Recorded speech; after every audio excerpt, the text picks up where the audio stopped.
So this is going to be a voiceover since the original audio was not worth keeping. Today's video is replacing an '02 Ford Taurus starter. So looking from the front of the engine, you just look under the battery tray and there's going to be your starter.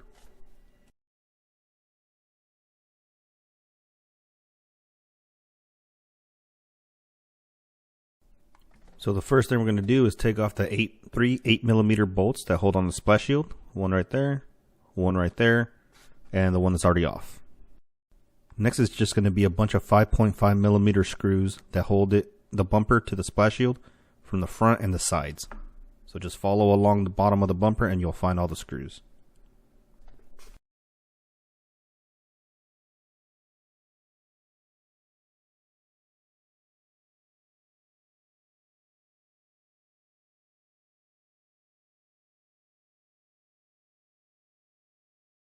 And now with that, you can just pull out the splash shield.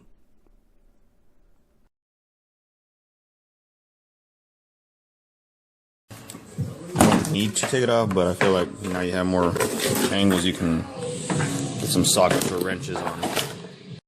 So sliding under the front of the car, you go behind this cross member, and there's going to be your starter right from the bottom. So for this lower bolt, it's a 17mm. The power wire on the left, the nut is going to be a 13mm, and the top signal wire is going to be a 10mm.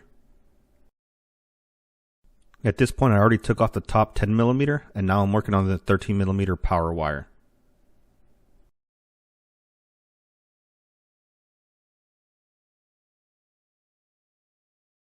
There's that one. Power cord. Right here, I'm loosening the bottom starter bolt. Make sure you go the right way. Earlier in the clip, I was actually tightening it. I know you can't see it because the camera's just laying on my chest. But make sure you're going the right way, and then you just go ahead and unscrew it.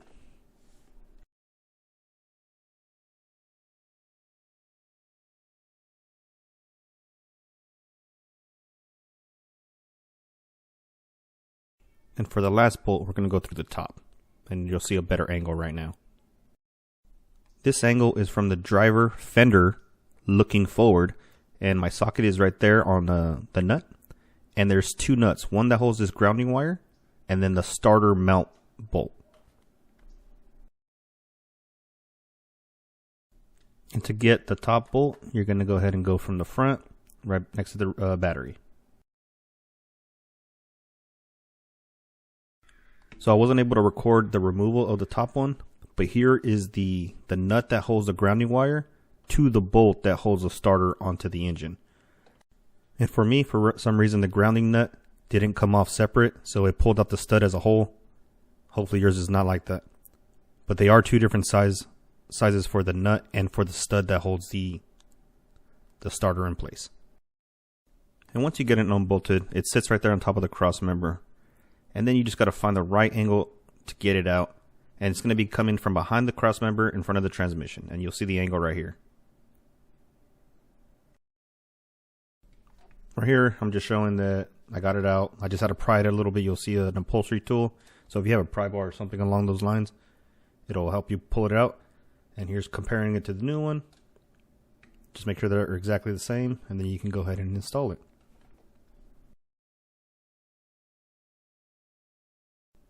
And here it is back in place, not bolted up of course, but it's back into position. I didn't record the install. I don't know why, I was sloppy back in the day. And so I don't have the torques to give to you guys, but more or less here's just how to remove it and how to put it back into place. Hopefully this video helps y'all. Y'all have a good one.